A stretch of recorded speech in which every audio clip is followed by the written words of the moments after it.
Rebonjour à toutes et à tous pour ce mardi 20 janvier. Donc regardons un petit peu ce que les esprits chamaniques vont nous dire aujourd'hui pour cette semaine.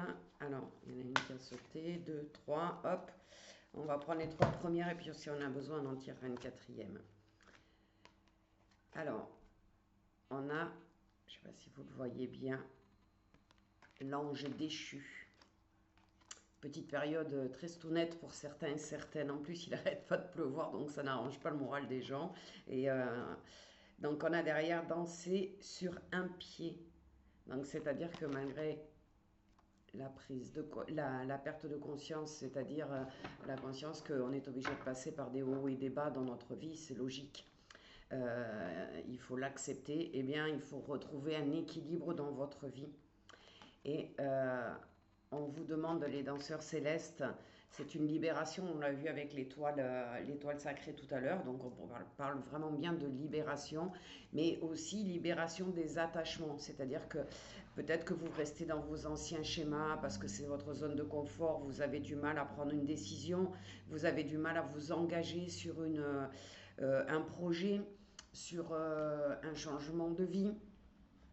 Vous êtes un peu dans l'expectative en fait, hein.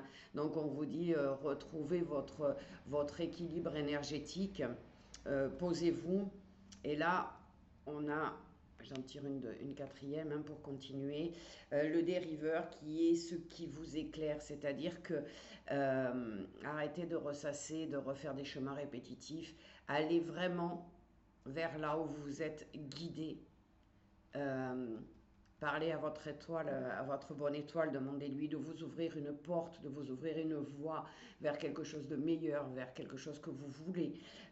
Et quand vous aurez décidé eh bien, de reprendre votre vie en main, de laisser tout ce qui est préoccupation du passé ou des événements qui se sont produits il y a pas longtemps, etc., les émotions qui remontent régulièrement, eh bien, ça sera la carte du jardin de Vénus.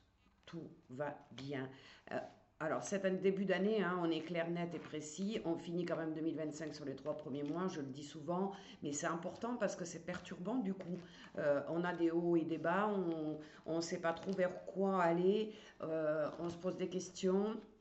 On se dit qu'à chaque fois on dit bonne année et puis que c'est jamais une bonne année. Donc ne soyez pas dans ces énergies-là. Acceptez de vous dire que 2026 va être une belle année pour vous, que c'est le moment d'évoluer, que c'est le moment de bouleverser votre vie, c'est-à-dire remanier toutes vos habitudes. Sortez de votre zone de confort. Euh, N'ayez pas peur. Il n'y a pas d'échec et même si vous tombez, vous aurez toujours la force de vous relever. Par contre, suivez bien les signes et allez bien vers la lumière, vers ce qui vous attire vraiment, même si ça vous paraît un peu fou. C'est pas grave, allez-y quand même. Et vous verrez que vous aurez de belles surprises.